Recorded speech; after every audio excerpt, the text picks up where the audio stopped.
You know that feeling when you don't want to walk down a dark street because you swear someone is behind you? Or when you go to sleep at night and somehow turning off the little lamp feels like making a terrible life decision? Don't be embarrassed.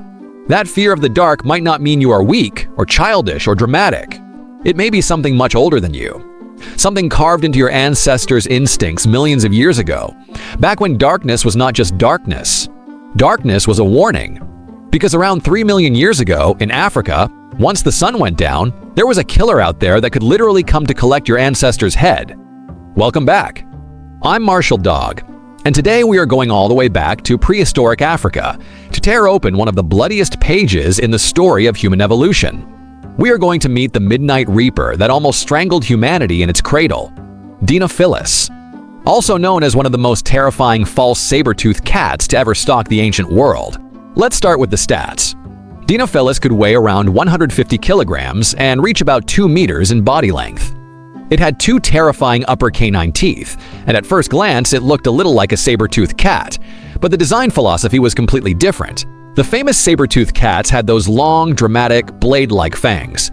They looked insane, and yes, they were deadly.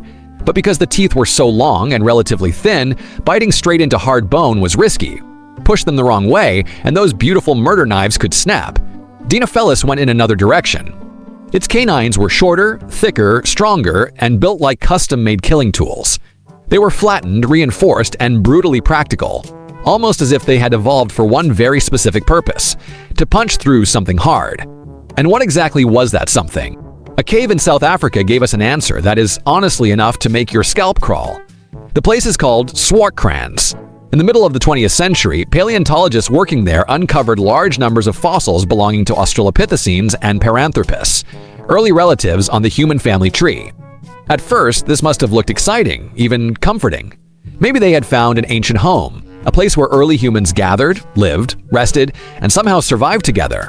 But as the dirt was brushed away from the bones, the mood changed very quickly. One skull, known as SK54, belonged to Paranthropus, and on the back of that skull there were 2 neat matching puncture marks. Later comparisons made the picture even darker. The spacing, depth, and shape of those holes matched the canine teeth of Dinophilus with chilling precision. In other words, this ancient human relative may not have simply died and ended up in a cave. Something may have bitten straight into the back of its skull. But the skull was only the beginning. When researchers looked deeper into the cave layers, they found something even more disturbing. In some of the older layers, there were many broken bones from early human relatives. In the layers above them, there were remains of Dinophilus itself.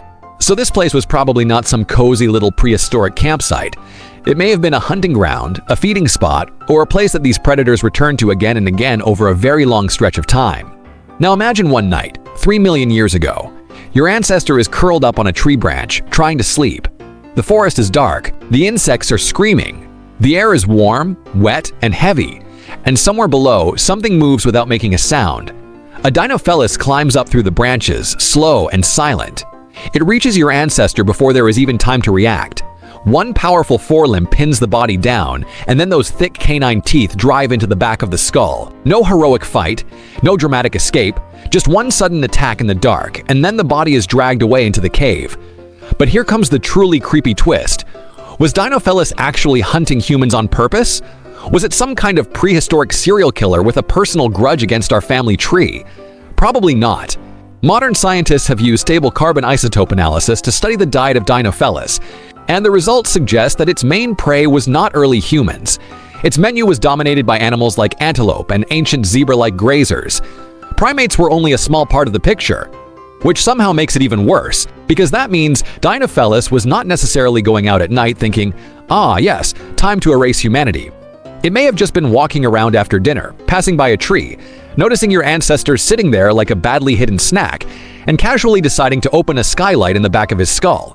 Not because you were special, because you were available. And that is a nightmare. Your ancestors could not know when it would come. Maybe tonight, maybe next week, maybe a month from now. Every sunset was a gamble, and every dark branch above the ground was only slightly better than sleeping on the menu.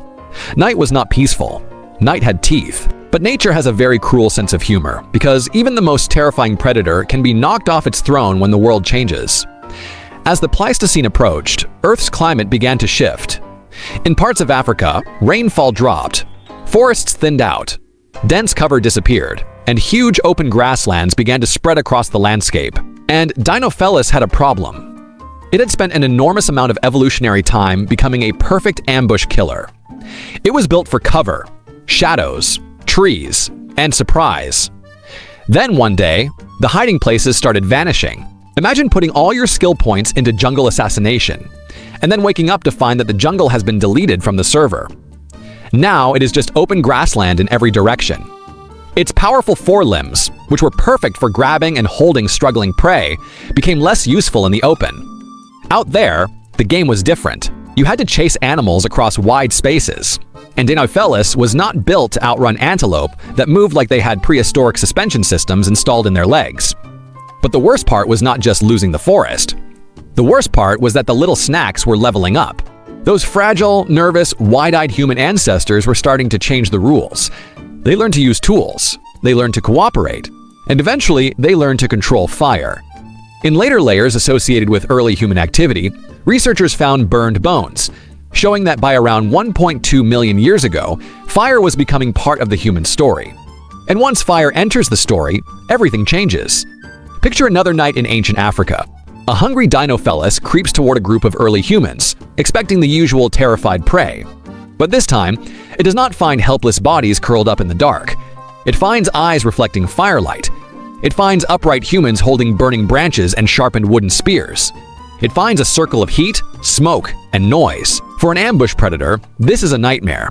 Its strength, stealth, and camouflage, the very things that once made it seem almost supernatural, are suddenly exposed in the jumping light. The darkness that protected it has been broken. The cat that once ruled the night now has to face a creature that brought a piece of the sun down to earth. Maybe the fire singed its fur. Maybe stone tools and spears drove it back.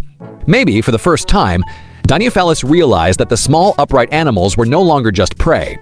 This time, maybe it was not the cat dragging your ancestor into the cave. Maybe it was your ancestor dragging the cat toward the fire.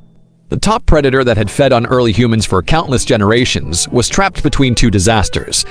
The forests that once hid it were shrinking, and the prey that once feared it was becoming smarter, louder, more organized, and much harder to kill. Step by step, its perfect design became a prison. And in the end, the killer that once haunted our ancestors may have become exactly what it used to hunt: food beside a human fire. So let's ask a very uncomfortable question. What if humans did not first steal fire from nature just to cook meat, or stay warm, or look clever in a museum documentary? What if we reached for fire because we were terrified? Terrified of the yellow eyes in the dark, terrified of the thing that moved through the trees without a sound, terrified of waking up for one final second, just long enough to feel teeth entering the back of the skull. Maybe fire was not just a tool. Maybe fire was revenge. With flame, early humans shattered the empire of the night. Dinofelis spent millions of years becoming one of the most specialized ape hunting machines the ancient world had ever seen. But when the environment changed, that extreme perfection turned against it. The very traits that made it deadly became the nails in its coffin. And humanity survived not because we grew longer fangs than Dinofelis, or stronger claws, or better night vision. We survived because our brains could do something far more dangerous. We could adapt. So tonight, when you are lying comfortably in bed, scrolling on your phone, and your house cat is sleeping on the couch like a tiny useless landlord, take a second and look at its teeth.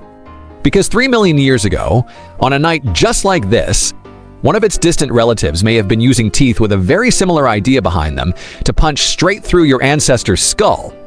And maybe that little fear you still feel when the lights go out is not silly at all. Maybe it is your DNA whispering from the dark, reminding you that for most of our history, night was never empty. Night was watching. That's it for today. If you enjoyed this video, leave a like, subscribe to Marshall Dog, and I'll see you in the next one.